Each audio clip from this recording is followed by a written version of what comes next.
Yo, what up? Welcome to AudioView. I'm Josie, and today I have a lot of great books for you. It's what I read in August and September. And let's start with something that's super old. It's Patarei, and it's a fortress in Tallinn. It has been famously a prison, and now it's abandoned, and they want to do something with them. I'm not sure what they're doing with it, but it's very, very famous. And I bought this book because I wanted to know more about it, and then left it unread for like 7 years. But I have a problem with this book because I think it's around like 160 pages, and the part about the fortress starts at the page 100 or something like that. So you actually only have 50 pages about the fortress itself. What does it talk about before that? Just history of Tallinn, because why not? So, not a fan of that, but I did enjoy that they had a lot of plans inside. So this was something special that I couldn't get from a Wikipedia article. So good for that. But yes, a bit of a disappointment, but it's a great tabletop book to leaf through. But if you want to know more about the fortress, then I don't know, go to the tour that they have there and you'll learn more, I'm sure. The second book I picked up when I went to Estonia and his Estonian Art Museum with my friend, and it's called Conflicts and Adaptations ? It's about the art in Estonia during Soviet times from 1940 until 1999, and it's accompanying the exhibition that they have in their permanent exhibition room. I enjoyed it. It's not that hard to read. It's just you can leaf through it if you don't want to read all the texts inside the exhibition, and you just want to take in the art, and after that you go home and then you read this book. So then you'll have a nice a set. But I enjoyed it. They have a nice selection of different art, and you can see the progress throughout the years, and see how sometimes the society was more open and sometimes it was closed, and it is reflected in these artworks. That's it. And now the third book I read is a biology book. I got tricked into reading this. It's by Richard Dawkins, and it's Flights in Dreams and in Reality. And it says technology and evolution's victory over gravity.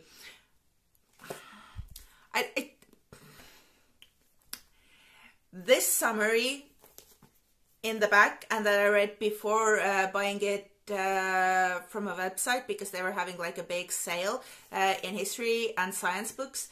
I was led to believe that this is a history book.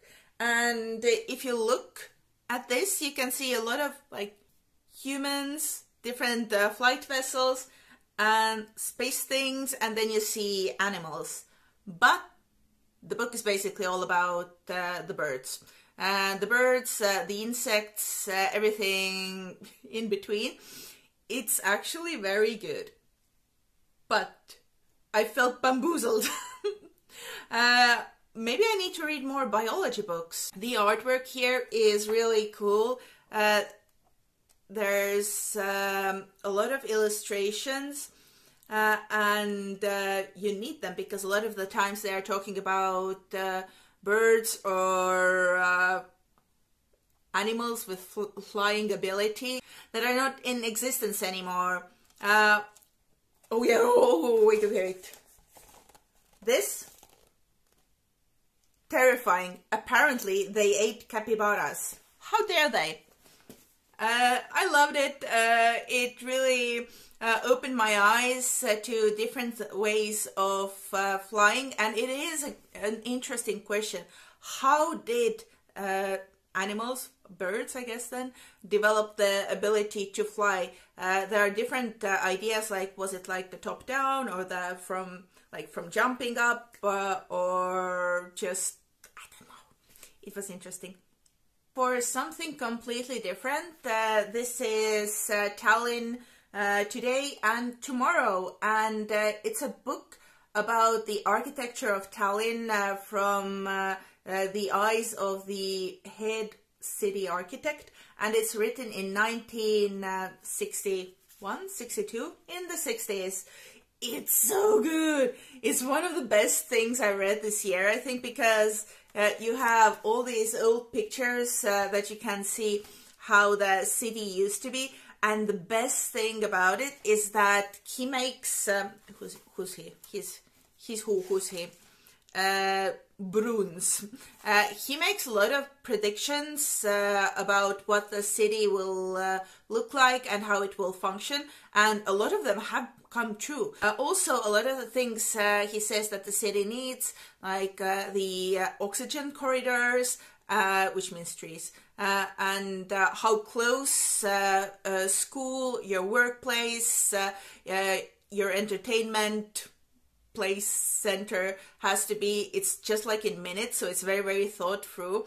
And he also says that in the future all the public transport will be free, which it is in Tallinn for the people who live in the city. I loved it. It's just so interesting. You have to Google a lot of street names though, because in the Soviet times they named streets after communists or different events that were important to Soviet Union, and trying to find what they are now was kind of a tricky thing, but still it was so interesting. You read it, you have to do research, you have to visualize like what it was then, what it is now. It's so cool. Also, it is a product of its time, so they just casually don't mention that the ones who bombed Estonian theater were the Soviet planes, but they were like, oh, the theater is gone. What a terrible thing to happen. Who was the one to do it? But yeah, I have so many people who want to read this. Thank you for my friend who found it from her grandmother's bookshelves and gave it to me. I love it. I need to read more about Tallinn's architecture, because it's such a niche theme, but there's so much fun things to discover. Continuing, this is something different. It's an Estonian language history comic. It's a comic. I was like, manga? No, it's not manga. And it's about the Emperor Babur. And it has a pretty nice style.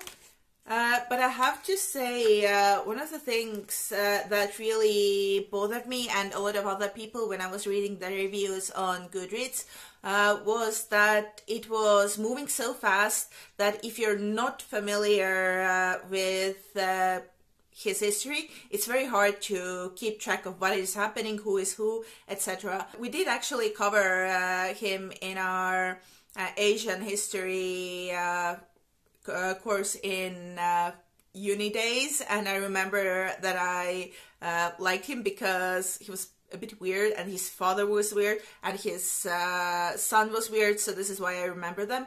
But yes, I'm all for having more comics in Estonian language about different historical people, because this is such a it's an untapped market, because we don't have that in Estonia. It's cute. I'm going to just check it at the end of the classroom for people to maybe have a look through and learn about Babur. Now, when I went to the art museum with my friend, I also bought this. It's called Kalevi alt välja. I don't know how to translate it. I'm too tired, sorry. But it's basically, the explanation is here. So it's LGBT people's stories from 19th and 20th century Estonia, and it's a collection of different articles. Let me see, how many do we have? 1, 2, 3, basically 10-ish, because there are smaller articles as well. Again, somebody on the Goodreads review section was saying that, oh, the quality is not the same throughout the book, and some of the styles are different, but I think that's something that I actually loved about it, because they cover so many different topics and different people. They start with 19th century and looking through some of the court cases, because that was the only way for LGBT people to somehow make an appearance in the history scene. Then there's stuff about 1920s where the Magnus Hirschfeld was coming here for lectures. There's stuff about Soviet times. There's stuff about like early 90s when Estonia regained its freedom, how the LGBT scene looked then. I really liked it. There's so many different stories, and you can see that the experience of people who are under this umbrella is very different, but also there are a lot of similarities. I really love this. This is something I can see myself rereading over and over again, just to rediscover some of the small tidbits, because it's very packed in my view. So I really loved it, and I definitely recommend for you to read it if you have access to it. Talking about LGBTQ community, this is Your Lonely Nights Are Over. It was with a discount, and I was like, okay, yeah, I can read a young adult book again. It's a slasher. I mean, death doesn't discriminate, but it's a nice pace. It reminded me of what was the Ace thing. So here, Deary and Cole are best friends. Their friendship really is something that is, I think, the warmest and bestest thing about this whole thing. How they stick together, how they have their problems, but then come together again. I have to say, I didn't see the slasher ending, like who was the murderer coming for some reason, and I feel like I should have, but it was really cool, because basically all the people who start dying, okay, it's not cool, but it's interesting that all the people who start dying are in the LGBT club in the school, so it's really scary to see people getting picked up. But I also have to say, it's not that serious, so this is not trying to make a big comment on that. There are important topics getting covered here, like how Cole, being a person of color, means that he's like somehow more applicable to being the murderer, and people view him through definitely a racist lens. But all in all, I really enjoyed it. I'm not one for gruesome things. Everybody knows I'm a scaredy cat, but I think this was enjoyable. It's quite thick, but it goes pretty well. So if you want to read somebody killing off people, but it also has a lot of snark and heart, check this out. And another LGBT book, or themed book, I would say, is Emily Hamilton's The Stars Too Fondly.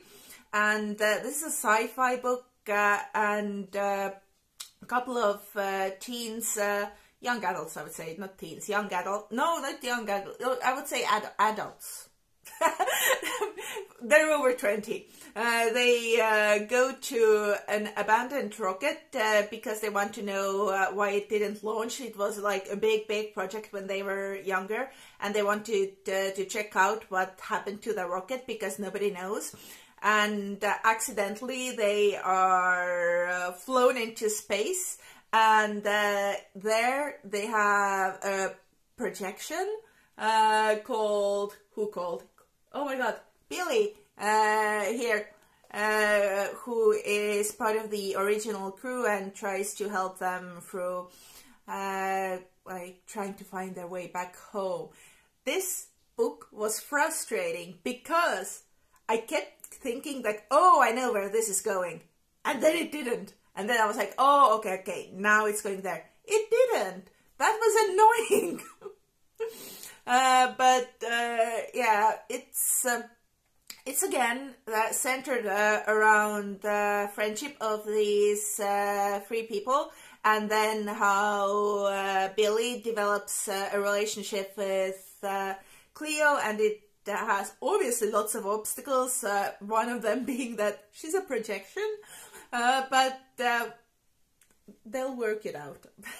But I really enjoyed this book. It was fun, it was quick. I'm curious to read more from Emily Hamilton.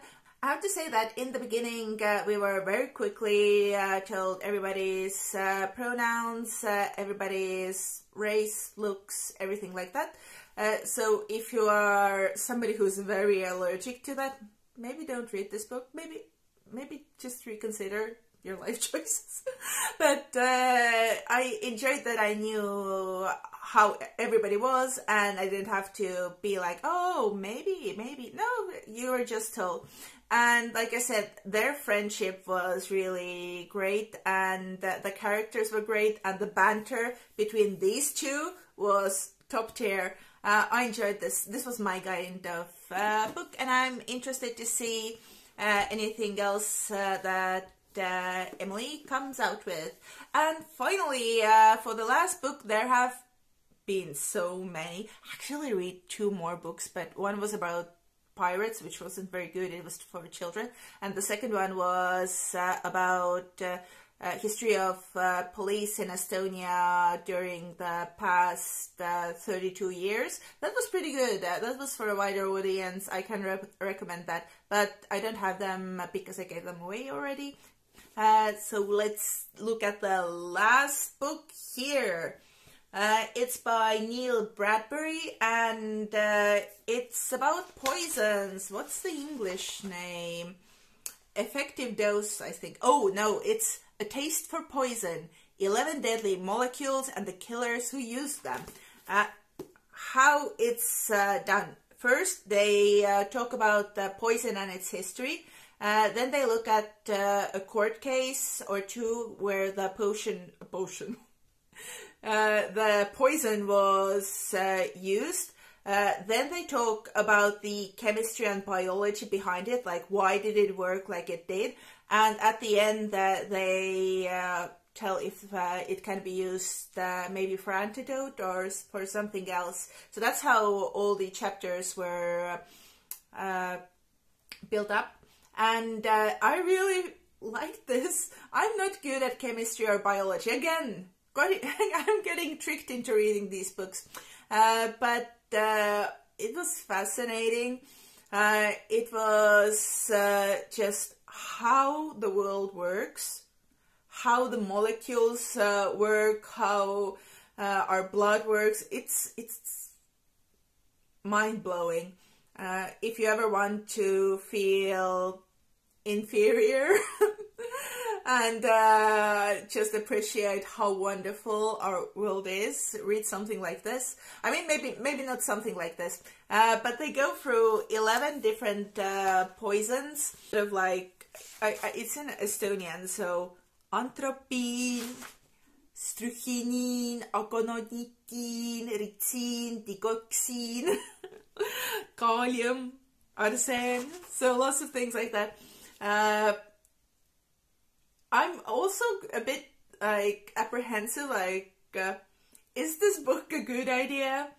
if you ever want to maybe poison somebody, then this could be a great guidebook, but also maybe not, because it shows you how you will get caught.